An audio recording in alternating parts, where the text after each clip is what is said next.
i ne volim glačati. Pa ipak često moram izgledati elegantno zbog privatnih prigoda ili poslovnih susreta.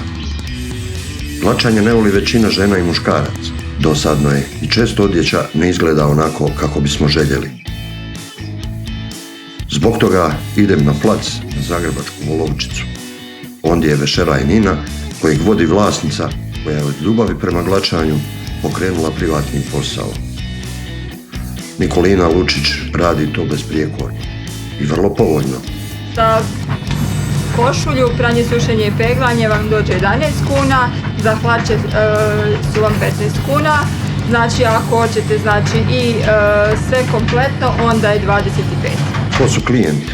Pa klijenti su mi najčešće obični građani, znači koji trebaju moje usluge. Ova hrabra mlada samohrana majka prije 2 godine podigla je kredit s 9% kamate u komercijalnoj banci i kupila sve strojeve i opremu kako bi pokrenula svoj posao. Odlučila sam se baviti ovim poslom na nagovor jedne svoje jako dobre prijateljice. Ni nju nije zaobišla kriza zbog širenja koronavirusa.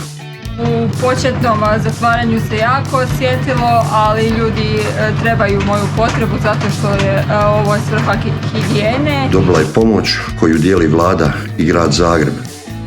Pa jesam, dobila sam tu potporu od 4.000 kuna, međutim evo sad su mi je tek počeli isplaćivati.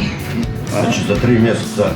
Za 3 mjeseca sad u drugom valu i 3 mjeseca u prvom valu. Znači prvo su svi dobili, znači sad sam i ja, sad su mi tek počeli isplaćivati. Je li ti to olakšalo barem malo?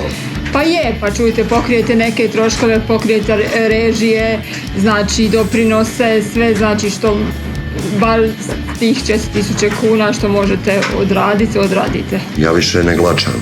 Za 100 kuna odjeća mi je preko cijelog tjedna čista, mirisna i speglana. Uostalom provjerite u vešeraju Nina na trgu Volovčica 1 u Zagrebu.